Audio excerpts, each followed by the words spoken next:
Hey everyone, welcome back. Hope you guys have enjoyed the past few videos. Again, sorry for all the shorts. That's YouTube's algorithm. First, before we get started, just want to remind everyone this channel is really growing. I'm so appreciative for all of it, but please like, comment, subscribe, hit the bell. We're getting close. If I can get this channel monetized by the end of the year, then there'll be a lot more great content coming out, and I'm happy to get to that point with you guys. So let's hard push here, tell everyone you know. But so today I'm going to do a watch that I've heard a lot about. I've never actually owned one. It's a competitor to the Skx. I have one of those, so I've never really sought after this watch, but I've seen more and more reviews pop up for it. Everyone always mentioned Bill Gates owns one. Kind of a cool fact, especially since this watch is about $49. But this is the Casio Duro, the Casio dive type watch that I think is a direct competitor to the Skx, especially now that the Skx is even harder to get. So I thought I'd give you guys a little quick look at this, and right off the bat, you see it's a very, very simple Casio box, same that you would get with everything. Opening that up, it's very similar packaging-wise to any Casio you would buy. It's just that simple little plastic stand, watch on the little plastic stand. It's exactly what you would expect from a Casio. Just has a little information on the front, 3-hand analog, anti-reverse rotating bezel, also known as a unidirectional, date display, and 200 meters water resistant.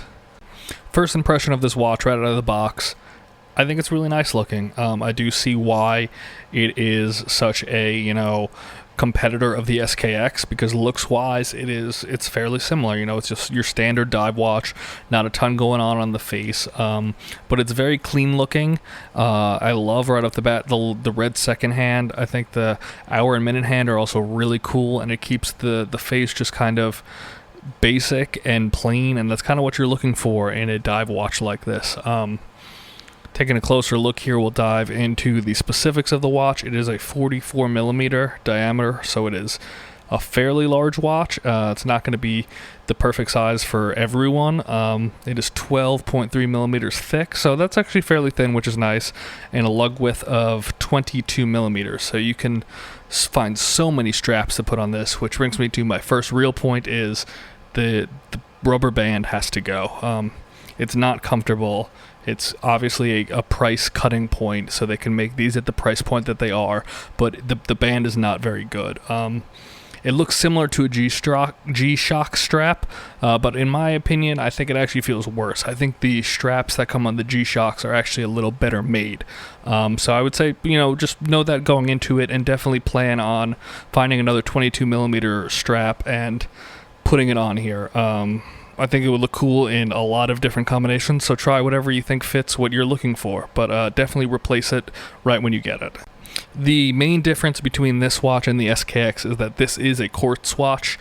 That explains the cheaper price point. The Skx is mechanical automatic, but I think if you're looking to get your little entry step into watches, don't worry about the movement in this watch. It's Japanese made. It's going to run almost perfect for you. It's not going to really be losing time or gaining time. It says the acceptable tolerance, I think, is a second, a month or two, but don't expect any of that. It's going to run pretty much perfectly. I think that's one of the reasons that so many people love this watch to start, because you can not really worry about it. A newbie isn't going to remember to wind their watch or to wear it enough that it's going to stay running. So this is a great little step into a watch that looks really professional, but without any of the real upkeep or maintenance that somebody who loves mechanical watches would have to put in. Diving a little deeper into the watch, though, I think it's a really cool detail-wise. You have that little marlin there on the front. It's also on the back of the case. I guess that's the Casio Duro logo. This bezel feels very solid. It has a little bit of play left and right, but the clicks are all very good. It feels very, very detailed, well-made, quality. I've had a bunch of watches at much higher price points where the bezels are just kind of floppy. I don't really know the best word, but they're not good.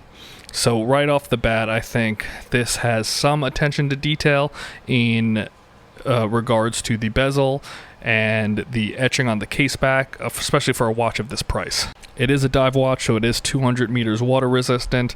I don't think anyone who owns this watch is going to go diving down to 200 meters with it, but it's definitely good to know because it's pretty standard for a dive watch. On the wrist, I think it looks good. Obviously, you need to imagine it with a different non-rubber band like this one has, but it wears like every other kind of dive watch of this size does. It feels a little big to some people. It even feels a little bit big to me, but I think that's the style with it. So I think if you're used to wearing dive watches, this is going to be very comfortable. Just obviously, can't stress it enough, replace this rubber band, and I think you're going to love this watch. The lume on this watch is also pretty good. You have it on the hour, minute, and the tip of the second hand. You have that little pip at 12 o'clock on the bezel, and then you actually have the two lines up at the 12 o'clock on the face itself. It's that typical kind of cheap, but not, cheap, but bright green color. I think it's a very nice, it seems to last. I think it'll do the job, especially for a watch that is sub $50, but the overall impression of the lume is that it's great and it looks good. So wrapping this up, I know I've been rambling for a little while here. I know this continues the, kind of series I've been doing on cheaper watches. Don't discount a watch like this because of its price point and because it's quartz. I think this is a really cool watch to have in your collection, a watch that you can beat around. It's going to show scratches. It's not designed to be, a premier piece in your collection. This is a cheap quartz dive watch that you can just have fun with. Beat it to crap, enjoy it, wear it hard, do whatever you want with it, change the strap out every day or two if you have them, see what it looks good with, see what it doesn't look good with, and just kind of make it your own and have fun with it.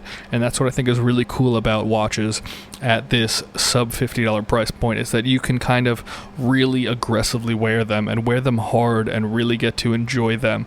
And you can't do that with really expensive watches because you kind of feel bad about that unless you have just so much money that it doesn't matter. But definitely grab this watch, and I think you're going to have a lot of fun with it, and I think it's a watch that almost everybody who watches this could get some sort of use and enjoyment out of. So I'll see you guys next time, hopefully with another watch that I feel as strongly about, and until next time, thanks for watching.